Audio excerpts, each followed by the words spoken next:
legendary jazz guitar player Mike Stern at Drom. Before the sound check, we're gonna have small talk with him. Hi, Mike. How are you?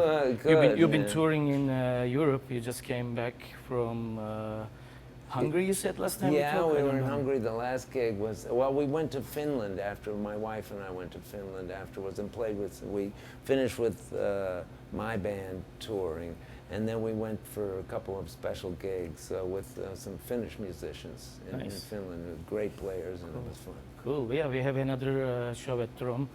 I think we did already like more than 10 shows at Drom. Yeah. And tonight is sold out. And it's always a we're gonna pleasure. hear a new album, of course. I'm sure. It's always a pleasure. And I prepare a couple questions for you.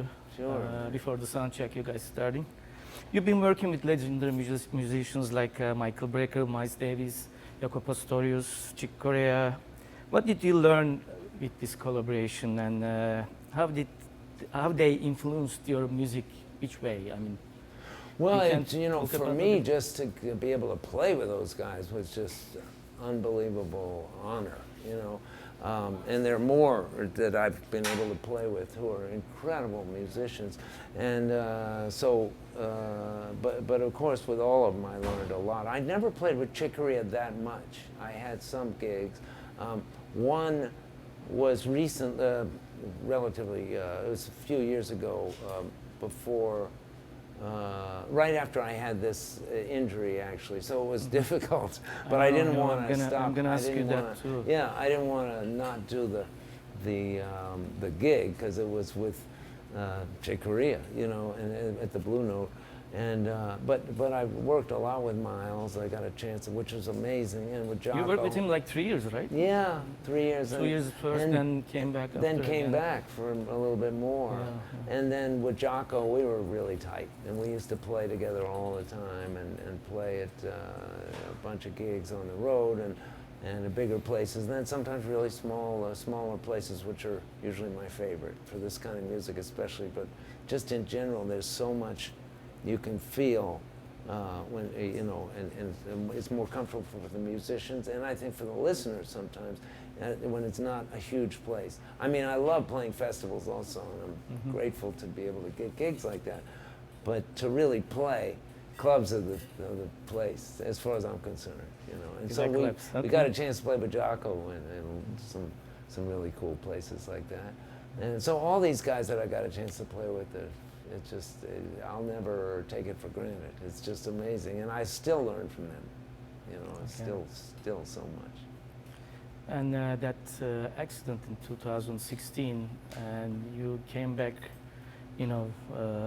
remarkable ways with your techniques. How you can manage that? It was rough. I mean, when I for it. Yeah, when it was right around July 3rd of 2016, and I fell over some construction that wasn't supposed to be in the street, and I thought it was just a dislocation or something like that. I mean, it was a lot of pain.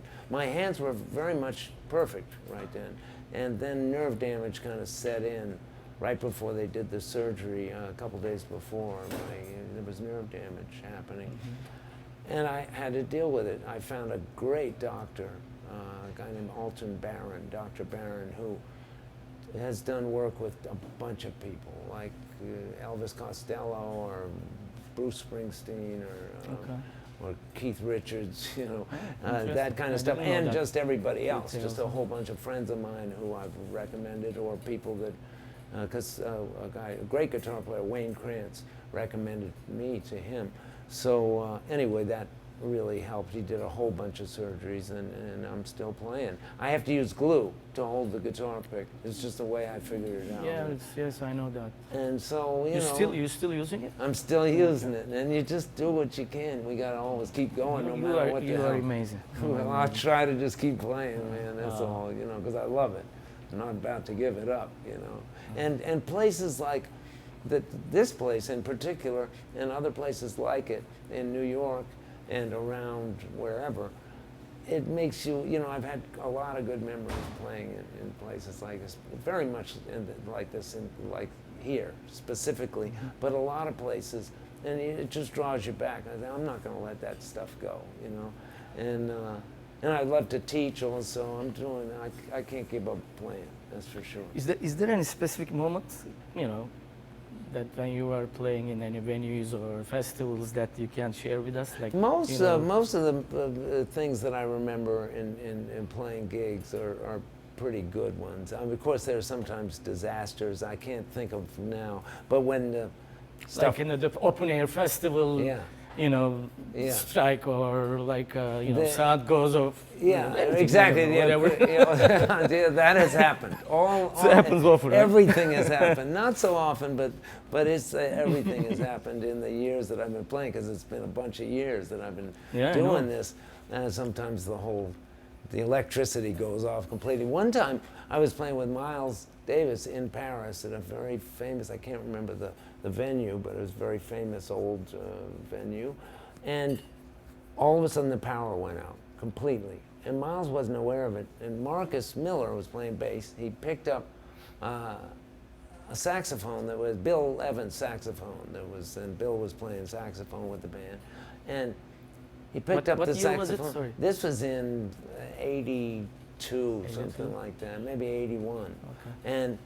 And so Marcus just picked up a saxophone, and we were playing he started playing a vamp of a tune that we did called Jean-Pierre. And he just went boo, boo. It's just in one key, and usually it's the bass note that is playing.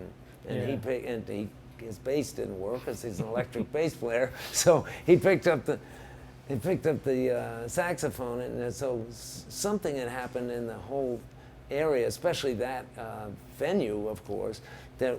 Everything went out, the lights, everything, and then they had some kind of extra lights that went on somehow, but the electricity was off, and all of a sudden Marcus was playing boo, boo, and Miles was still playing unaware. He said, "What you doing, man? What you doing?" And Marcus said, "Man, the electricity went off. This is all I can do." He said, "Boo, boo," and and Miles said, "Okay, okay." And they kept playing for about 5 minutes, like that, just the two of them.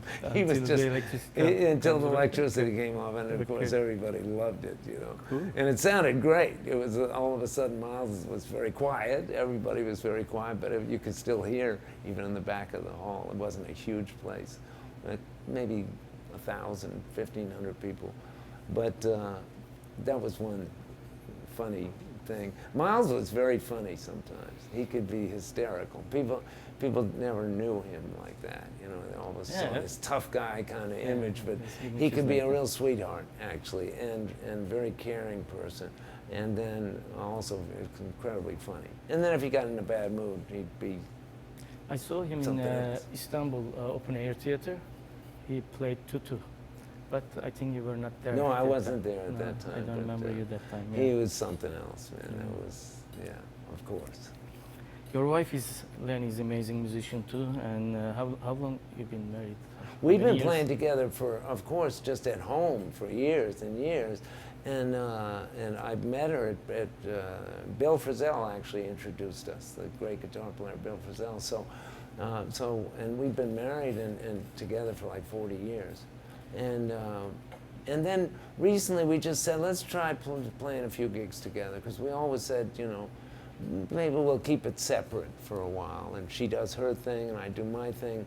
And then when you are together, like you play almost every gig here and together. now we're playing all the time together. It's working out better than I would have done it. Playing together? I would have done it a lot earlier if I'd known how well it works out. Lately you play a lot together, yes. It's just great, and she just plays beautifully. Very, we got sometimes cats in the band have a lot of technique, a lot of all that stuff. She's got that, but she plays more lyrically and more melodically. She does more like a world music world. And that very much. And she starts off shows. Yeah, and she starts off with playing a ngoni, which is an instrument from Africa and from Mali, and she plays that. She's written some great tunes on that, and she usually starts everything off with that. And it's just changed the music in a really more lyricism, I think, in general. How many years you've been married?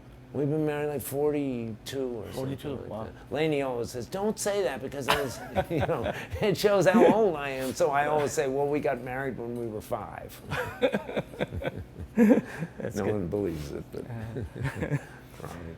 Okay, what do you think about playing a drum? How you describe the drum I love it, as a man. It's venue? got- Like, tell us something. The vibe here Like- is so great. It's so loose, and You, it's, you almost doing a residency here, right? yeah, it's really great. You have And- like every other 2 months. yeah, Yeah, and it's, sure.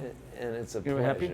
Very much a pleasure. I know you're a big fan of our sound engineer Tamer. He's amazing, this cat. He plays better guitar than me, so but don't tell anybody. But he's really amazing, and so that kind of thing really helps. But just the vibe here has always been incredibly friendly. It's very warm vibe. And the sound is great in the room, and it's a special place, you know. And I hope it keeps going forever, because it's hard to keep these things going, as you know, and it takes a lot of work and a lot of love Yes. to keep it happening in this way. It's all about love, actually. You're right. That's about it. That's what Yep, you get yep. from the. Yep, That's yep, all you exactly. get, I think. Yes. Unfortunately, Yes. but it's a labor of love. But it's wonderful that we all appreciate you, big time. We appreciate the club and that it's happening. Thank you. We're so happy to host you here. Yeah. And tonight, probably new album we're gonna hear a lot, Yeah. right? How long was it? Like a month ago, the new album came. The- Month or two? When we Your new played- album. Oh, the new album, Echoes and Other Songs. Echoes, I did. It was a couple months. It came out in September. September. Yeah, right? we did it a while ago, because then the people I wanted to get on it were Mm-hmm. very busy. It was Christian McBride and Chris Potter and Antonio Sanchez, and Laney played some Goni on it, Jim Beard, Richard Bona, Dennis Chambers, Bob Franceschini. I don't know, I'm leaving out me. I think I'm leaving me out. But yeah, it came out good. But it was hard to get all those people together. But Amazing. they're amazing musicians, so I was really grateful to get them all together. And we really did it live in the studio. Everybody was there. Oh, it's alive? Yeah. Okay, It cool. wasn't like drums first. And I okay. like it when there's the spontaneous interaction. I like that have too, to yeah. have on my records, because especially between drums and everybody else, but bass too. Everybody, you know, the comping, everybody at the same time. If you want to change a little or fix something later, you can use the studio for that. But basically, it's a live experience, because that's you get that instant communication that you can't get unless you're all there at the same time. You can't get it any other way. Not to knock, there's other people that do stuff, and the drums comes first, and then the bass, and they do it great. But there's nothing like being there at the same time, everybody at the same time. Cool. So, Thanks, Mike. thanks, Nice bro. to see you again. Appreciate nice having it, you at man. Drom. Appreciate it, brother. I don't want to keep you busy because you have a sound check. Yeah. We have a doors open 7 o'clock. Yeah, so we Not much better time get it left. going. Thanks. All right, Thank brother. you. Thank you. Thank you.